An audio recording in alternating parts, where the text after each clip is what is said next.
Before I even get into the subject of the video, I'm just going to state just in the beginning here that, I don't do this video out of, hate or, disrespect. I've always said as long as I've been on YouTube that, I do give my respect and, credit to the elders and to the apostles of Great Millstone. These are men that I've been listening to since I was 14 years old, and have learned, much of what I know from these individuals. So, I do give them respect and credit for, the a lot of information that I have learned from them over the years. But with that being said, somebody does make a mistake, you are subject to be corrected, and that goes for every single one of us, including I myself. So recently I was watching a video and, Apostle Gabar, which is like the, second apostle in command under Tahar. And, he was saying, yeah, we will just call the cops on Christians. If Christians come out and, want to like debate the Bible with us on the street, we'll just call the cops on them. And I was thinking to myself, like, that's not right, man. Like, why call the cops on people that want to just come out and have a discussion with you?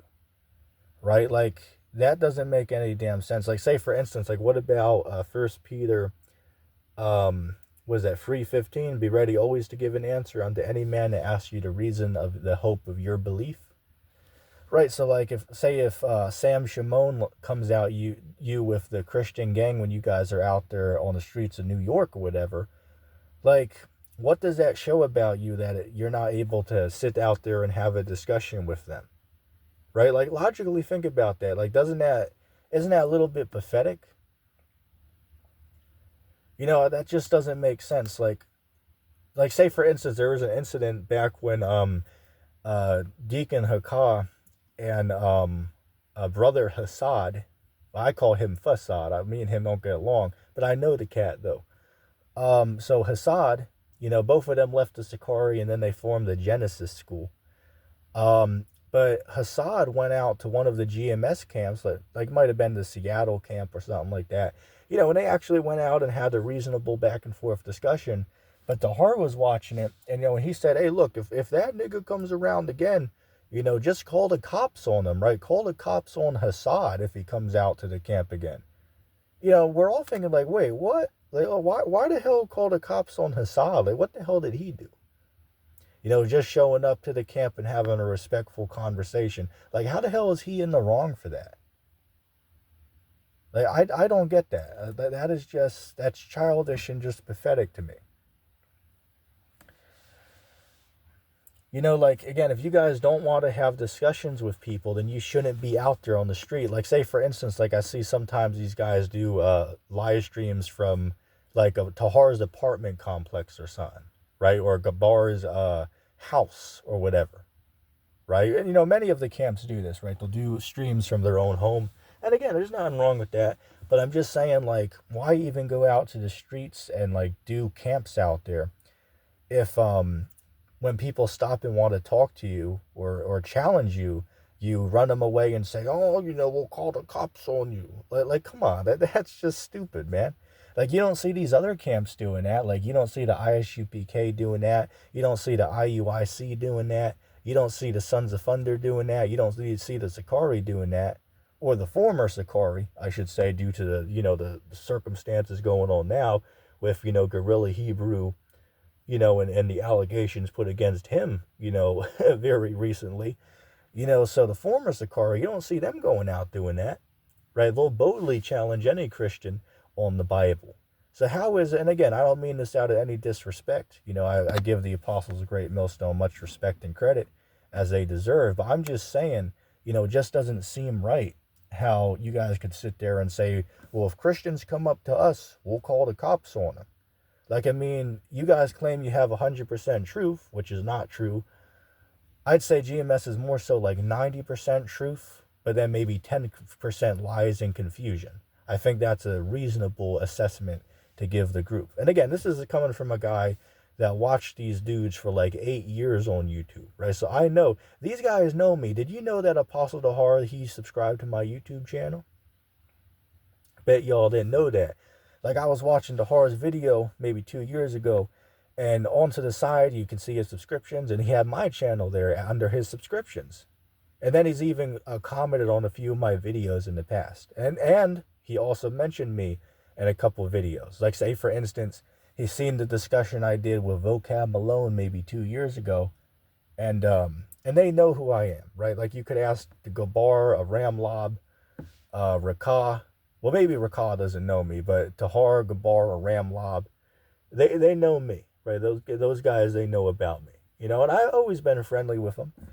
Again, we don't really have any beef, right? Like, even Tahar will be like, yeah, ETT, sometimes he'll come against us, some other times he'll give us, respect and credit. And that's true, right? That is true. Like, say, for instance, like these other camps will sit out there, and disown Greatmillstone. And I've never done that, right? I've never done that. Like say, for instance, all these allegations they put against Tahar and, all this garbage, I've never repeated any of those or, never stood behind any of those. I always sit there and will criticize the people that, come after Greatmillstone with like these, allegations, like, say, for instance, like that dude, Brother Polite, he calls himself. Like that dude would always come after the apostles, put all these, allegations against them, all, ruin their name or at least attempt to. I've never got behind any of that stuff. I've always been supportive of Greatmillstone and the apostles. And I will continue to this very day, right? Even though I have this clear disagreement about, calling the police on Christians. I mean, that's clearly childish and pathetic. And that just is what it is, man. Like, again, I'm not going to sit there and baby somebody. If you say something wrong, then you say something wrong and you get corrected for that. And it doesn't matter who you are. It doesn't matter if you're a camp leader. It doesn't matter if you're, new to the faith. It doesn't matter if you're an elder. You get corrected if you're off. And the same goes for myself as well. Right? I'm no exception from that rule. But what I find funny, though, is like a lot of these dudes, right, these big tough guys will sit there, and bark on the corner, like, say, some of the GMS regular camp members or elders, will sit there and bark at people on the street for 5 hours. But then if a Christian comes up and wants to talk, we'll be like, we'll call Esau on you, right? We'll call the cops on them. Like, seriously, like, how is that conversation going to go on the phone? Like 911, what's your emergency? They'll be like, well, yeah, there's this guy here that won't leave us alone and wants to talk about the Bible. Can you send enforcements out on them? Like, I mean, seriously, like, how would that type of 911 call would go down in the history books as being one of the most pathetic and useless calls? Like, shit, that would go on one of these, stupid YouTube compilation videos about the most funniest 911 calls. You know what I'm saying? Like we've all seen those before. Like, that's what this would end up on. It's just pathetic. And you know what I find funny? Like, a lot of these guys will sit out there, act big, bold, and tough. But boy, a lot of these guys will get the wind knocked out of them getting hit with a pack of bread. Right? A lot of these guys will get the wind knocked out of their lungs if they just got hit by a pack of bread. That's how, flimsy and weak, a lot of these guys are. And I just find that pathetic, right? Like, another good term for it would be a paper tiger, right? A lot of these guys are just paper tigers, right? Like, say, for instance, like a good analogy for a paper tiger is like the Russian military, right? Like, everybody thought the Russian army was like the second or third best army in the world. But then the war in Ukraine broke out, and it turns out that these guys are just a bunch of paper tigers, literally sending their men to the front line with, paintball guns and paintball armor and shit, right? Damn Wish.com armor. Shit, there was a video online where this dude, was beating in this Russian helmet with his own bare hands and literally, crumbling the thing apart with his own hands. That cheap-ass metal. Looked like the shit was made from, a damn soda can, remains or something. It's hilarious. But that's an example of a paper tiger, right? The Russian army is a paper tiger, right? Seems all good in paper, but when they actually get put in action, you find out that they, they're not as powerful as once believed they were, right? So again, a lot of these guys out there, like some of these GMS camps, and again, not only Great Millstone, a lot of these other camps are pathetic and childish too. But I'm focused on GMS here because this is the camp that made the claim, of calling the cops on Christians that come up to debate the Bible. Like literally, no other group would stoop down to such childish levels of behavior right there. Like that's just stupid. I mean, I don't know what else to say, man. That's just childish behavior.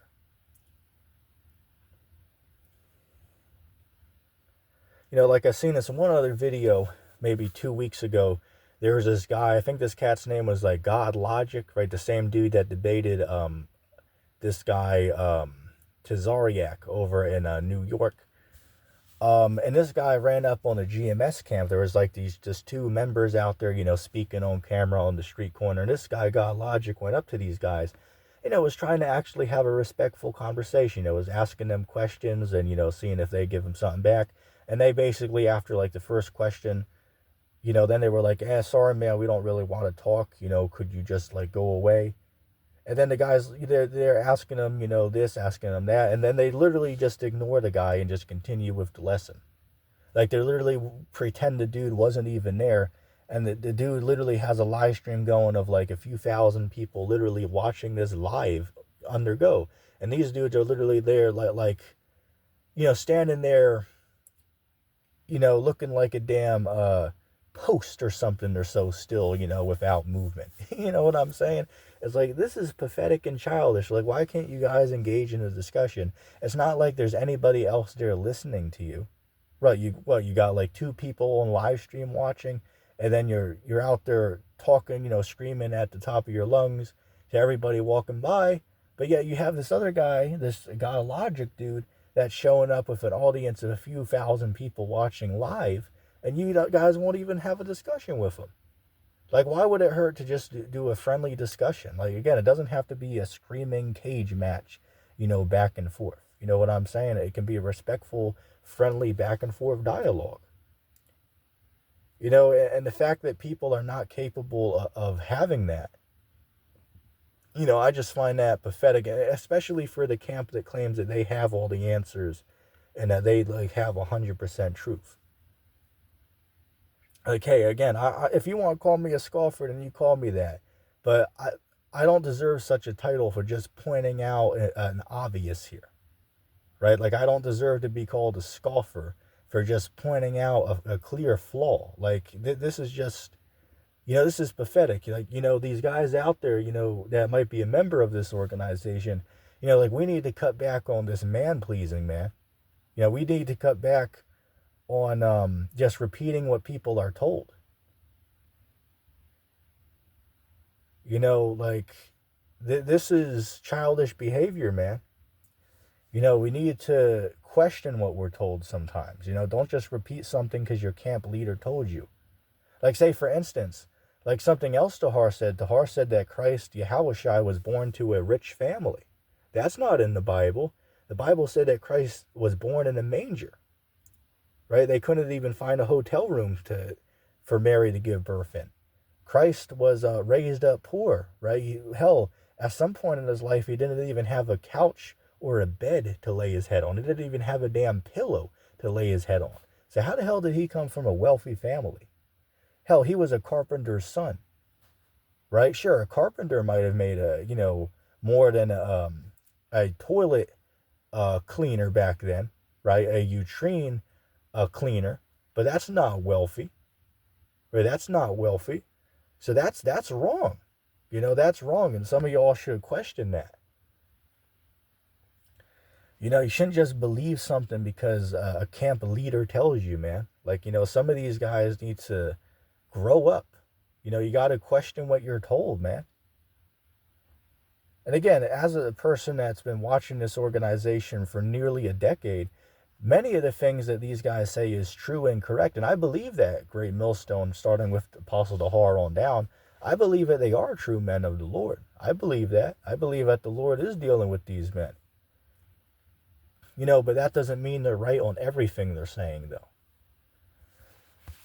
Like, I'll say this. Out of every Israelite group that stems out of One West, I think that Great Millstone, starting with the leadership of Apostle Tahar on down, I believe they are the most on point group compared to all the rest of them. You're going to get the most truth and sincerity from Great Millstone than you will get from any of these other One West camps. But that does not mean that you should just repeat everything they tell you, right? You need to take it with a grain of salt, right? There's many truths they will give you, but then there are also a few lies that will be put in there, not willingly. They're just misinformed on a few topics. Like, I'll give you an example, like the whole flat earth thing. Like, a lot of you don't know, the Hart put up a video, I want to say maybe back in 2017. He put up a video called Debunking the Flat Earth, or Flat Earth Debunked, and literally it was just a 2-minute clip he took from the ISS live feed, and that was like his whole proof that the flat earth is debunked. It's like, dude, you do realize that you could literally fake this with a green screen set up in your living room, right? So, I mean, just using a CGI computer generated imagery that doesn't prove the world is a spinning globe. Like sorry, man, but that's just not true. So that's an example where, ignorance and blissfulness, was clearly seen.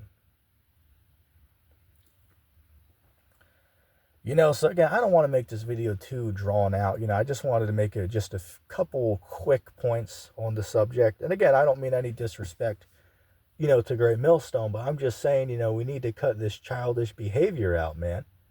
We don't need to call the cops on people that just come up and ask questions. And then second of all, why would you run to the enemy for help, right? Like the Bible says, never trust your enemy, for as iron rust, so does his wickedness. So why would you trust what the enemy has to say? And then they'll say, well, obey the law of the land unless it goes against the Bible. All right, well, I mean, I could name 50 to 100 laws of the land that absolutely go against the Bible, but you guys still follow it. So again, that's a hypocritical statement as well. You're just saying that because you're just saying that. You're not really logically, thinking about your statement. You're just saying something to sound smart, but you don't sound very smart, by saying it. But I'm gonna cut the video there. I don't want to make it too drawn out, and I'm gonna say shalom.